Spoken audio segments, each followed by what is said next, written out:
మనం ఇప్పటి వరకు ఏదైనా సాధించాలంటే లేదా ఏదైనా సమస్యను ఎదుర్కోవాలంటే మన దాంట్లో second point important most point అయినటువంటి ఇంటర్పర్సనల్ స్కిల్స్ గురించి తెలుసుకుందాం. అంటే థర్డ్ టెక్నిక్ ఏంటిది? థర్డ్ పాయింట్ ఈజ్ బిహేవియర్, స్వభావం. మన మాట మాట్లాడేటప్పుడు ఏ విధంగా అని మనం ఎవరైనా మాట మాట్లాడేటప్పుడు లేదా ప్రాబ్లమ్ని ఎదుర్కొనేటప్పుడు వారి యొక్క మాటలో ఉండేటువంటి థర్డ్ ఇంపార్టెంట్ థింగ్ ఏంటంటే బిహేవియర్ని తెలియజేస్తుంది.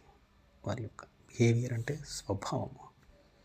మన బిహేవియర్ అనేది ఏ విధంగా ఉండాలంటే ఎప్పుడు కూడా we should not concentrate on the problem, we should concentrate on the solution. చాలామంది చేసేటువంటి మిస్టేక్ అయ్యింది.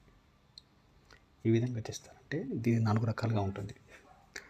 ఫస్ట్ది, they are in a illusion that they are trying for solution but they are not trying for the solution. అంటే వాళ్ళు solution సాధిస్తున్నామనే భ్రమలో ఉంటారు, కానీ solution సాధించే క్రమంలో ఉండరు. వాళ్ళు ప్రాబ్లం చుట్టూనే తిరుగుతుంటారు బొంగరంలాగా.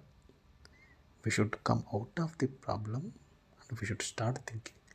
Stop thinking about problem, start thinking about solution. Avoid illusion, భ్రమను విడండి.